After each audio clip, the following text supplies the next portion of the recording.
सोचिए आप ऑफिस के लिए निकल रहे हो, सिग्नल ग्रीन है, एम्बुलेंस का सायरन पीछे से सुनाई दे रहा है, तभी अचानक पुलिस वाला हाथ उठाता है, रुकिए वीआईपी मोमेंट है। 5 मिनट, 10 मिनट, 15 मिनट और पूरी सड़क एक इंसान के लिए खाली। ऑलमोस्ट हर बड़े शहर में हम ये देखते हैं। आज का सवाल सिंपल है, क्या ये सच में सिक्योरिटी है या ये वीआईपी कल्चर बन चुका है? अगर बात president, vice president, prime minister या किसी फॉरेन हेड ऑफ स्टेट की हो तो उनके लिए स्पेशल सिक्योरिटी और ट्रैफिक कंट्रोल बिल्कुल जस्टिफाइड है। इंडिया जैसे देश में थ्रेट परसेप्शन रियल होता है। रूटीन सैनिटाइजेशन, कॉन्वॉय प्रोटेक्शन और सिग्नल कंट्रोल्स सिक्योरिटी का हिस्सा होते हैं। पर प्रॉब्लम वहाँ से शुरू होती है जब उसी लेवल का road block state ministers, party leaders, MP, MLAs या रूटीन पॉलिटिकल मूवमेंट के लिए भी हो जाता है। और रीजन सिर्फ एक होता है, वीआईपी मूवमेंट है। ऑफिशियल सिस्टम के हिसाब से पूरी रोड बंद करके मूवमेंट सिर्फ कुछ ही पोजीशंस के लिए जस्टिफाइड माना जाता है, जैसे prime minister, president, vice president और उन फॉरेन डिग्निटरीज के लिए जिन्हें हाईएस्ट सिक्योरिटी कवर दिया गया हो। इसके अलावा chief ministers, state ministers, MP, MLAs,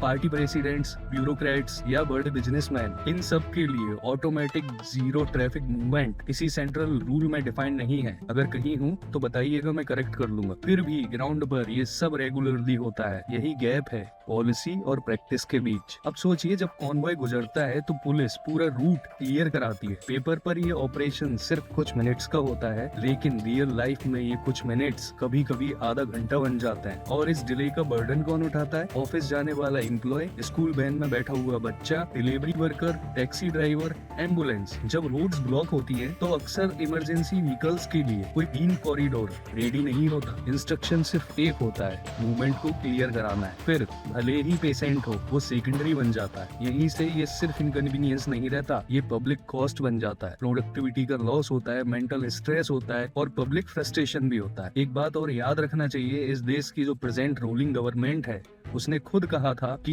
VIP culture खत्म होना चाहिए। इसी को देखते हुए लाल बत्ती वाला जो कल्चर था उसको हटाया गया। मैसेज दिया गया, वीआईपी नहीं, EPI, every person is important. सोच सही थी, लेकिन आज भी हम देख रहे हैं शहरों में वीआईपी मूवमेंट के नाम पर ट्रैफिक जैम्स, लॉन्ग डाइवर्जंस और बिना एडवांस इंफॉर्मेशन के रोड क्लोजर्स। सिंबल बदल गए लेकिन कल्चर अभी भी जिंदा है। सवाल ये नहीं है कि सिक्योरिटी गलत होती है, सिक्योरिटी जरूरी है। सवाल सिर्फ इतना है, क्या हर वीआईपी हाई रिस्क वीआईपी होता है? और क्या हर मूवमेंट के लिए पूरा शहर फ्रीज कर देना प्रोपोर्शनेट है? इसका जवाब सिक्योरिटी में नहीं, कल्चर में छुपा है। जहाँ पावर का मतलब होता था रास्ता खाली, ब्रिटिश टाइम में जब कलेक्टर निकले तो पब्लिक साइड में खड़ी होती थी। आज डेमोक्रेसी में भी सीन बहुत अलग नहीं है, बस यूनिफॉर्म चेंज हुई है।